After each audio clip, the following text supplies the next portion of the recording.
talk about the season to say if it was a success or not. I want to say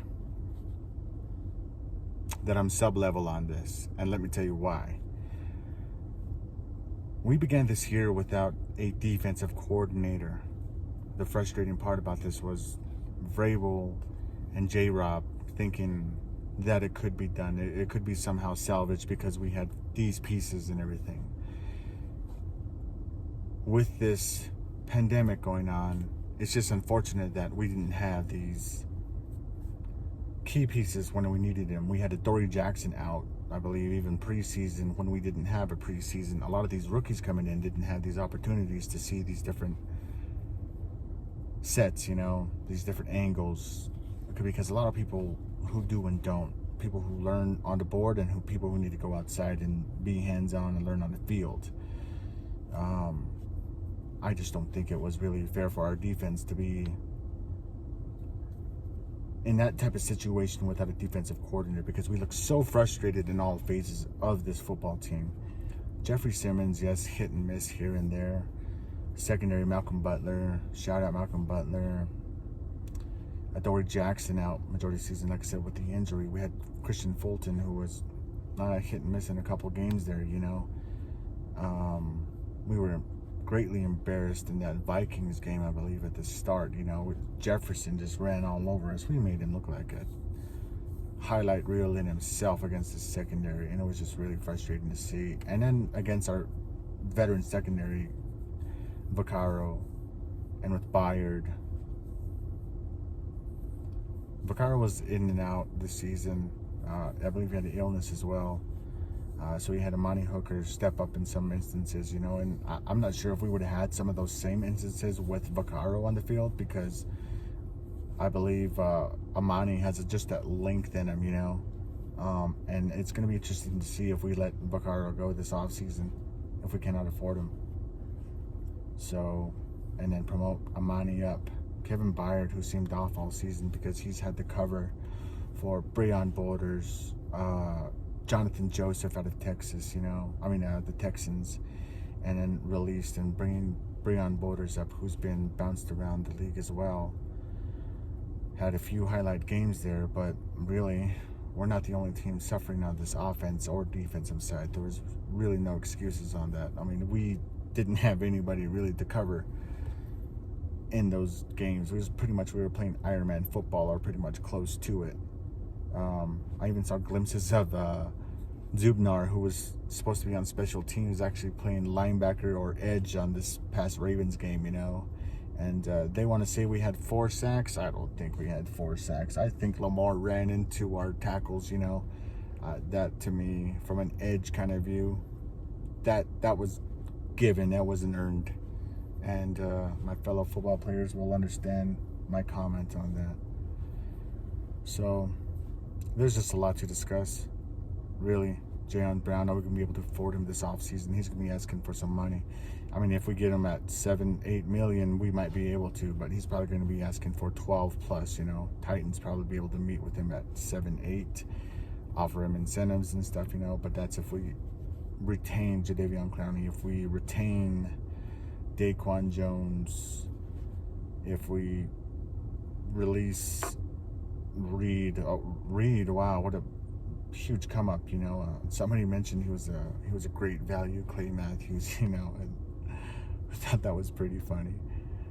But shout out Reed, that some of these guys really stepped up in times that we really needed them to. Wyatt Ray, who we've clowned, that's Uploads boy. Uploads, shout out to your boy Wyatt Ray, because at least he got 1 sack, And I'm over here co-signing for Jadeveon Clowney, co-signing for Rashaan Evans. Like, they're gonna have their years, Jayon Brown really had a greater year than Rashaan Evans, even Rashaan Evans throughout the year. I want to say, I just think we had better production with Jayon, And not to get too much to Jayon there, but he was very much needed in this. It's just a shame we've had him twice now out in the postseason, leading up into the postseason, and that's going to be a concern going forward, is if he's too fragile, you know what I mean? And who else do we have on the defensive side there.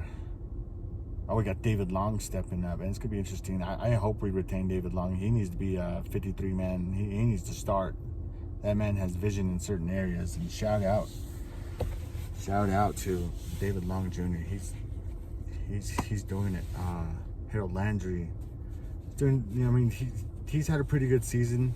I want to say, could have been better there a little bit, but he really didn't have much help on the other side with Jadeveon Clowney hit and miss, and Correa leaving, and I believe he left the Jags there too. So we were looking for waivers, but really, I mean, if we brought him in even on waivers, there'd still be bad blood there. It's kind of like, well, I'm leaving now, and you kind of look back like, I'm really leaving now,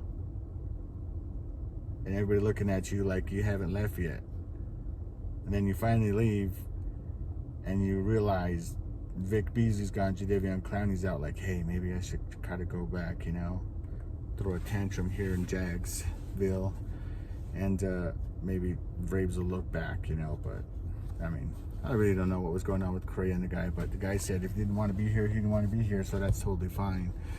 The bad situation of that part is I kind of see where maybe he was coming from, was that you're really gonna let this joker right here, Beasley, take my position that I've been working hard for, and he's a bum. He hasn't even been to practice, where was Vic Beasley? I was telling Mario he was up in Bahamas eating chicken wings, the whole time. He sitting there sipping on that funny juice, and he forgot what month it was because his clock was off, you know what I mean? He on vacation. He got paid right away. As soon as he got paid, he was gone. Sitting there eating barbecue ribs. This joke. And then he showed up to camp overweight. Couldn't meet the health standards, You should see those interviews. Some of them interviews is funny. They go back and you look at J-Rob, you look at Mike Vrabel, and they really had no answers. They was like, we don't know where Cat is right now. But all I know is we got to get better. We got to coach better. And we got to play better. So it's just going to be interesting stuff to talk about here in this off season. And if you've been 7 minutes into this video, just thank you for being here. Thank you for letting me talk and waste your time a little bit, talking nonsense. Talking Titan madness is what we're doing here,